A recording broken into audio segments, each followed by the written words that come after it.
नमस्कार दोस्तों, स्वागत है आपका हमारे चैनल स्टडी विथ पीके में। दोस्तों आज हम आपके लिए लेकर आए हैं बहुत ही महत्वपूर्ण प्रश्नों का प्रैक्टिस सेट दोस्तों, जो कि आपकी आगामी एग्जाम के लिए बहुत ज़्यादा इंपॉर्टेंट होने वाला है। जी हाँ दोस्तों, हर एक क्वेश्चन आपके लिए बहुत ज़्यादा इंपॉर्टेंट होने वाला है। यहाँ से क्वेश्चन दोस्तों आपको आपके एग्जाम में जरूर देखने को मिलेंगे, जिससे कि दोस्तों ये वीडियो आपके लिए और भी ज़्यादा इंपॉर्टेंट हो जाती है। तो चलिए बिना किसी देरी के स्टार्ट करते हैं वीडियो। अगर आप चैनल को पहली बार देख रहे हैं तो चैनल को आप सब्सक्राइब कर लीजिए।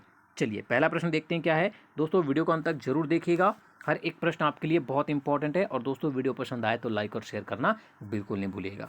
चलिए पहला प्रश्न क्या है आपका। वर्ष 2020 में निम्न में से किस राज्य सरकार द्वारा गरीब परिवारों के प्रतिभाशाली बच्चों को सम्मानित करने के लिए सुपर 5000 योजना का शुभारंभ किया गया है। ये क्वेश्चन दोस्तों आपके आगामी एग्जाम के लिए मोस्ट एमपी होने वाला है। ठीक है, चार ऑप्शन दिए हैं आपको, मध्य प्रदेश, आंध्र प्रदेश, राजस्थान या उत्तराखंड।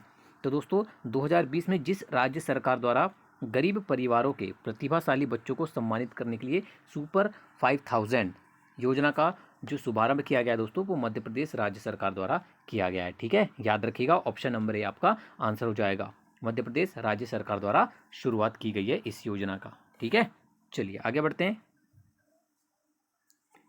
राज्य मध्य प्रदेश राज्य की एकल बुजुर्ग महिलाओं को वित्तीय सहायता प्रदान करने के लिए मध्य प्रदेश राज्य सरकार द्वारा किस योजना की शुरुआत की गई है। ठीक है, आपको बताना दोस्तों किस योजना की शुरुआत की गई है मध्य प्रदेश राज्य सरकार द्वारा। ठीक है, तो याद रखिएगा दोस्तों, मुख्यमंत्री अविवाहित पेंशन योजना।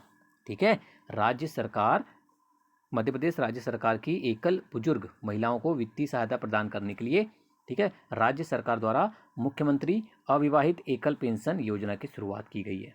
ठीक है, ऑप्शन नंबर सी आपका आंसर हो जाएगा। और दोस्तों इस योजना के तहत, ठीक है ना, राज्य की 50 से 70 वर्ष की जो आयु वर्ग की जो एकल बुजुर्ग महिलाएं हैं उनको 300 रुपये की मासिक पेंशन मिलेगी। और जो 80 वर्ष या उससे अधिक उम्र की महिलाएं हैं उनको 500 रुपये की मासिक पेंशन का लाभ मिलेगा। ठीक है, याद रखिएगा, ऑप्शन नंबर सी मुख्यमंत्री अविवाहित पेंशन योजना की शुरुआत की गई है। ठीक है, चलिए आगे बढ़ते हैं।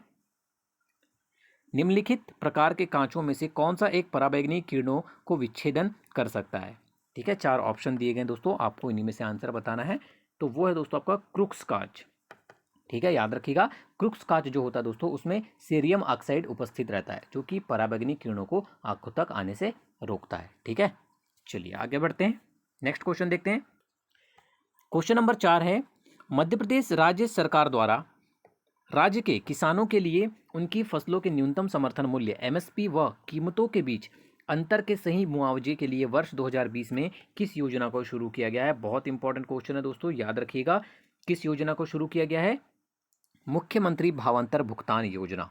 ठीक है ना, आपको याद रखना है, मध्य प्रदेश सरकार द्वारा दोस्तों राज्य के किसानों के लिए उनकी फसल की बिक्री के सही मुआवजे और, ठीक है ना, मुआवजे के लिए दोस्तों मुख्यमंत्री भावांतर योजना की शुरुआत की गई है। ठीक है, याद रखिएगा, बहुत अच्छा क्वेश्चन है एग्जाम के लिए। विंध्य श्रेणी की सबसे ऊंची चोटी निम्न में से कौन है। ठीक है, चार ऑप्शन दिए गए हैं, आपको बताना दोस्तों कि विंध्य श्रेणी की सबसे ऊंची चोटी कौन सी है। वो है दोस्तों अमरकंटक। ठीक है, ऑप्शन नंबर बी आपका आंसर हो जाएगा। अमरकंटक जो है दोस्तों वो विंध्य श्रेणी, ठीक है, याद रखिएगा, विंध्य श्रेणी की सबसे ऊंची चोटी है, आपको याद रखना है अगर एग्जाम में पूछा जाता है तो। ठीक है ना, और दोस्तों आपको ये भी पता होना चाहिए कि विंध्याचल पर्वत श्रेणी जो है दोस्तों वो पश्चिम मध्य भारत में स्थित एक प्राचीन गोलाकार पर्वत श्रृंखला है। ठीक है, और इसकी सर्वाधिक ऊंची चोटी अमरकंटक। नौकायन के क्षेत्र में मध्य प्रदेश से संबंधित अर्जुन अवार्ड प्राप्त कौन है। चार ऑप्शन दिए गए आपको, इन्हीं में से बताना दोस्तों कि वो मध्य प्रदेश के कौन व्यक्ति हैं जो नौकायन के क्षेत्र में जिन्हें अर्जुन अवार्ड प्राप्त है। ठीक है, तो दोस्तों अगर ये क्वेश्चन आपको एग्जाम में पूछा जाता है तो आपको पता होना चाहिए दोस्तों वो कौन है। वो दोस्तों आपके option number A GL Yadav. ठीक है, याद रखिएगा, GL यादव जो कि नौकायन से संबंधित है दोस्तों, इनको भारत का प्रमुख खेल पुरस्कार अर्जुन अवार्ड दिया गया है। ठीक है, और दोस्तों आपको ये भी पता होना चाहिए, यहाँ दिया ही है कि ये मध्य प्रदेश के खिलाड़ी हैं। ठीक है, इको मार्क उन भारतीय उत्पादों को दिया जाता है जो शुद्ध एवं मिलावट रहित हो, प्रोटीन समृद्ध हो, पर्यावरण के प्रति मैत्रीपूर्ण हो या आर्थिक दृष्टि से व्यवहार्य हो। ठीक है, तो दोस्तों इको मार्क आपको क्वेश्चन पढ़ते ही समझ में आ गया, उन भारतीय उत्पादों को दिया जाता है दोस्तों जो पर्यावरण के प्रति मैत्रीपूर्ण हो। ठीक है, तो ऑप्शन नंबर सी आपका आंसर हो जाएगा। इको मार्क उन भारतीय उत्पादों को दिया जाता है जो पर्यावरण के प्रति मैत्रीपूर्ण हो, याद रखिएगा। इंदौर का सबसे बड़ा उत्पादक केंद्र है? अब आपको बताना दोस्तों, इंदौर किसका सबसे बड़ा उत्पादक केंद्र है? बहुत अच्छा क्वेश्चन है ये, एग्जाम में अक्सर आपको देखने को मिलता है। याद रखिएगा दोस्तों, इंदौर जो है, ठीक है ना, अगर एग्जाम में पूछा जाता है आपको तो कपड़ों का सबसे बड़ा उत्पादक केंद्र है। ठीक है, सूती कपड़ा उद्योग का सबसे बड़ा उत्पादक केंद्र है इंदौर। ठीक है, ऑप्शन नंबर डी याद रखिएगा। चलिए आगे बढ़ते हैं। डीसीएम ट्रॉफी का संबंध किस खेल से है? बहुत अच्छा क्वेश्चन दोस्तों, आपको बताना है डीसीएम ट्रॉफी का संबंध किस खेल से है। अगर ये क्वेश्चन आपको एग्जाम में पूछा जाता है तो आपको पता होना चाहिए दोस्तों, डीसीएम ट्रॉफी का जो संबंध है वो फुटबॉल से है। ठीक है, ऑप्शन नंबर सी दोस्तों, यहाँ सी का डी का सी हो गया है। आपको केवल याद रखना है कि इसका जो संबंध है वो फुटबॉल से है। ठीक है ना, याद रखिएगा, ऑप्शन नंबर सी आपका आंसर हो जाएगा, फुटबॉल। चलिए आगे बढ़ते हैं। अर्जुन पुरस्कार कब प्रारंभ हुआ? ठीक है, क्वेश्चन नंबर 10 है, अर्जुन पुरस्कार कब प्रारंभ हुआ, आपको बताना है दोस्तों। तो याद रखिएगा, ऐसे क्वेश्चन आपको अक्सर एग्जाम में पूछा जाता है। अर्जुन पुरस्कार की जो शुरुआत है दोस्तों वो वर्ष 1961 में हुई थी। ठीक है, ऑप्शन नंबर सी याद रखिएगा। ठीक है ना, अर्जुन पुरस्कार दोस्तों खिलाड़ियों को दिया जाने वाला एक पुरस्कार है। ठीक है ना, याद रखिएगा। चलिए आगे बढ़ते हैं। मध्य प्रदेश राज्य निर्वाचन आयोग के पहले निर्वाचन आयुक्त कौन थे? ठीक है, आपको बताना दोस्तों कि मध्य प्रदेश राज्य निर्वाचन आयोग के पहले निर्वाचन आयुक्त कौन थे। तो याद रखिएगा दोस्तों, अगर एग्जाम में आपको पूछा जाता है तो, ठीक है, एन.वी. लोहानी। बहुत अच्छा क्वेश्चन है, अक्सर ये क्वेश्चन आपको एग्जाम में देखने को मिलता है, एन.वी. लोहानी। ठीक है, याद रखिएगा। चलिए आगे बढ़ते हैं। इटालियन ओपन 2020 के अंतर्गत महिला एकल का खिताब किसने जीता है? बहुत अच्छा क्वेश्चन है, एग्जाम में पूछा जाने लायक। इटालियन ओपन 2020 के अंतर्गत दोस्तों महिला एकल का जो खिताब जीता गया है, ये जीता है दोस्तों, किसने जीता है? अगर एग्जाम में आपको पूछा जाता है तो बिल्कुल याद रखना है दोस्तों। ठीक है ना, 4 ऑप्शन दिए गए हैं आपको, इन्हीं में से बताना है। तो वो जीता है दोस्तों आपके सिमोना हालेप ने। ठीक है, याद रखिएगा, अगर एग्जाम में पूछा जाता है तो रोमानिया की सिमोना हालेप ने जीता यह खिताब। ठीक है, चलिए आगे बढ़ते हैं। 13 नंबर क्वेश्चन देखते हैं। वर्ष 2020 में टेस्ट क्रिकेट में 5 लाख रन बनाने वाली, ठीक है, 5 लाख रन बनाने वाली विश्व की पहली क्रिकेट टीम कौन सी है? ठीक है, मोस्ट आईएमपी क्वेश्चन आगामी एग्जाम के लिए, बिल्कुल रट लीजिए दोस्तों। वो टीम है आपकी इंग्लैंड। ठीक है, ये ऑप्शन नंबर सी है, इंग्लैंड की टीम। वर्ष 2020 में इंग्लैंड की क्रिकेट टीम दोस्तों टेस्ट क्रिकेट में 5 लाख रन बनाने वाली विश्व की पहली टीम बनी है। ठीक है, याद रखिएगा। नियंत्रक व महालेखा परीक्षक किसी राज्य के लेखाओं से संबंधित प्रतिवेदनों को किसको सौंपता है? ठीक है, किसको सौंपता है बताना है दोस्तों आपको, राष्ट्रपति, उपराष्ट्रपति, राज्यपाल या मुख्यमंत्री। ठीक है, बहुत अच्छा क्वेश्चन है दोस्तों एग्जाम के लिए। अगर आपको एग्जाम में पूछा जाता है दोस्तों ये क्वेश्चन, तो याद रखिएगा ये किसको सौंपा जाता है?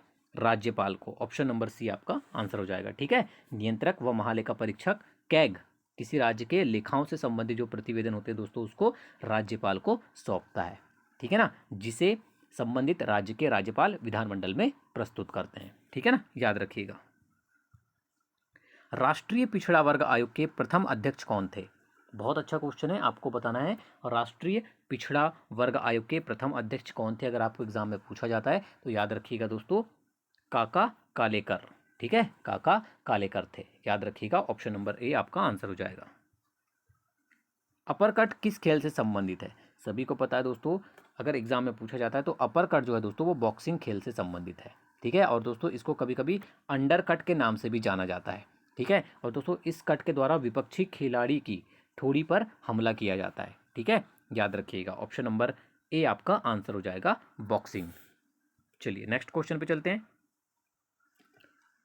निम्न में से किस स्थान से आदिम प्रजातियों के निवास के प्रमाण मिले हैं? ठीक है, आपको बताना दोस्तों कि निम्न में से किस स्थान से आदिम प्रजातियों के निवास के प्रमाण मिले हैं। बहुत अच्छा क्वेश्चन है, अगर आपको एग्जाम में पूछा जाता है तो याद रखिएगा, मध्य प्रदेश के रायसेन, कोल्डी हवा और सोनार घाटी। ठीक है, कोल्डी हवा, रायसेन और सोनार घाटी, इन तीनों ही जगह से, तीनों ही स्थान से आदिम प्रजातियों के निवास के प्रमाण मिले हैं। ठीक है, तो याद रखिएगा, ऑप्शन नंबर डी आपका आंसर हो जाएगा, ये सभी। चलिए आगे बढ़ते हैं। क्रिकेट के आधुनिक संस्करण सुपर मैक्स क्रिकेट की शुरुआत कहाँ हुई है? ठीक है, आपको बताना है दोस्तों कि क्रिकेट के आधुनिक संस्करण सुपर मैक्स की जो शुरुआत है दोस्तों वो ऑस्ट्रेलिया में हुई थी। ठीक है, ऑप्शन नंबर बी आपका आंसर हो जाएगा ऑस्ट्रेलिया। कार्बन का वह अपर रूप जो विद्युत व ऊष्मा का सुचालक है तथा उत्तम लुब्रिकेंट है। ठीक है दोस्तों, याद रखिएगा कि कार्बन का वह अपर रूप जो विद्युत और ऊष्मा का सुचालक है और एक उत्तम लुब्रिकेंट है, वो है दोस्तों आपका ग्रेफाइट। ठीक है, ऑप्शन नंबर बी आपका आंसर हो जाएगा ग्रेफाइट। सर्वाधिक स्थायी पारिस्थितिक तंत्र निम्नलिखित में से कौन सा है? चार ऑप्शन दिए हैं आपको। सर्वाधिक स्थायी पारिस्थितिक तंत्र बताना है आपको कौन सा है। ठीक है ना, तो दोस्तों याद रखिएगा महासागरों में। ठीक है, महासागरों में सर्वाधिक स्थायी पारिस्थितिक तंत्र पाया जाता है। ठीक है ना, क्योंकि दोस्तों महासागरों में जातियों की सर्वाधिक विविधता होती है। ठीक है, याद रखिएगा, और पारिस्थितिक तंत्र में जातियों की जितनी अधिक विविधता होती है उसकी स्थिरता उतनी ही अधिक होती है। तो ऑप्शन नंबर सी दोस्तों आपका आंसर हो जाएगा। ठीक है ना।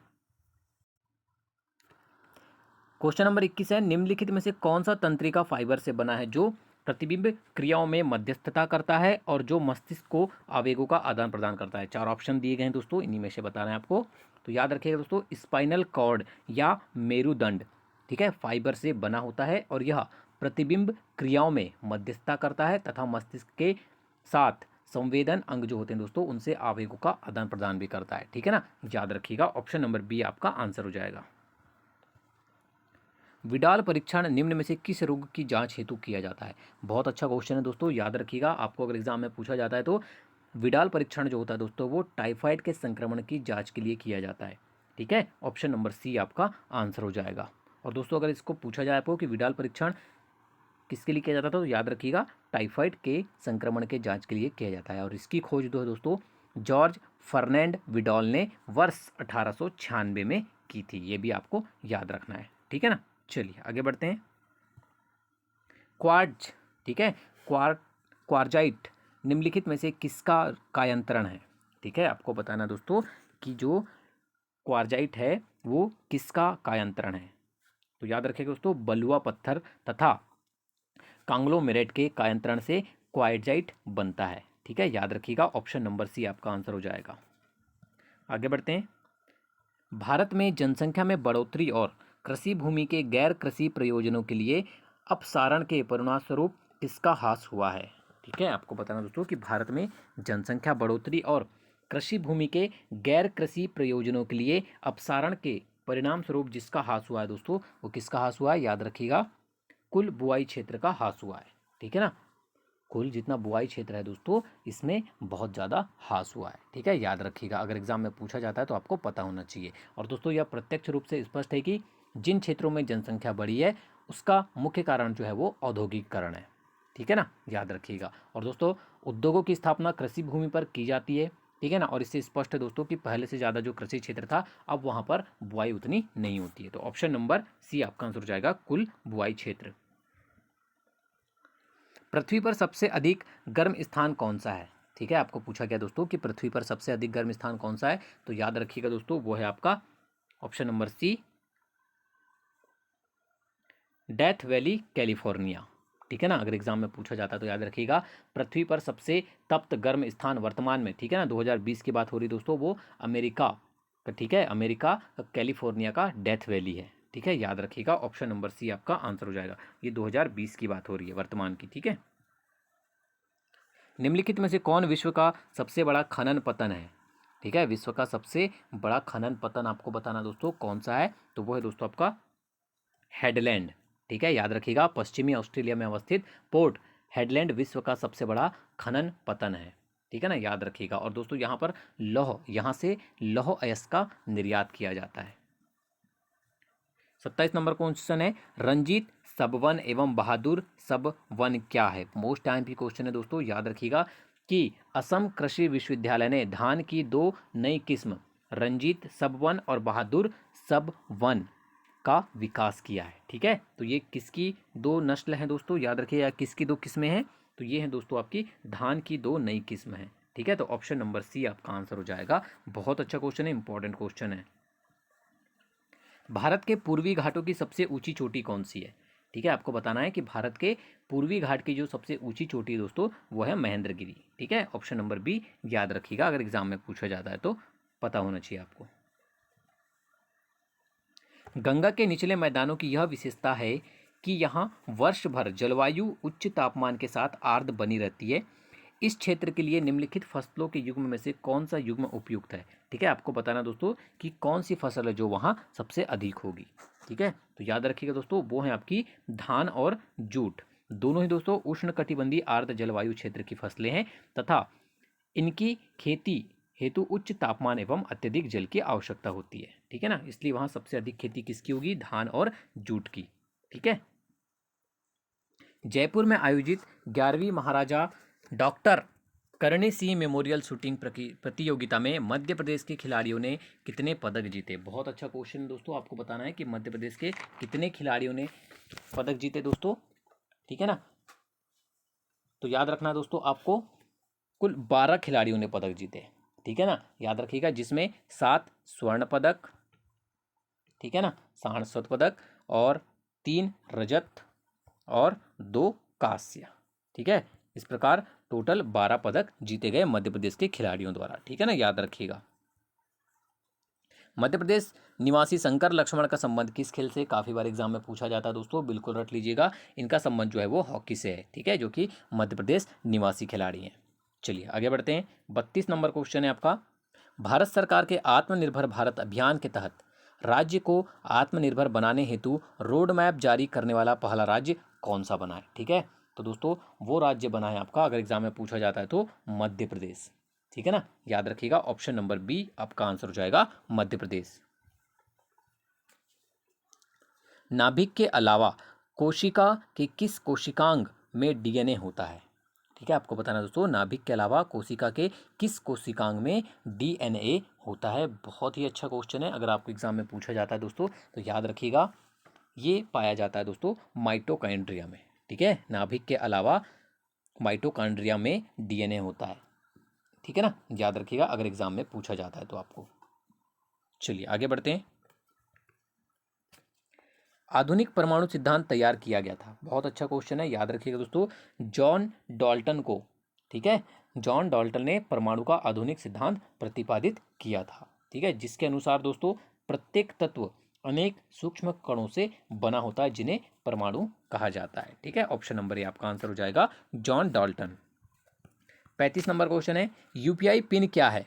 आपको बताना है दोस्तों कि यूपीआई पिन क्या है। ठीक है, 4 ऑप्शन दिए गए हैं आपको, ए बी सी डी, इन्हीं में से बताना है आपको। तो याद रखिएगा दोस्तों, जो यूपीआई पिन है, ठीक है, वो एक निजी पहचान संख्या है।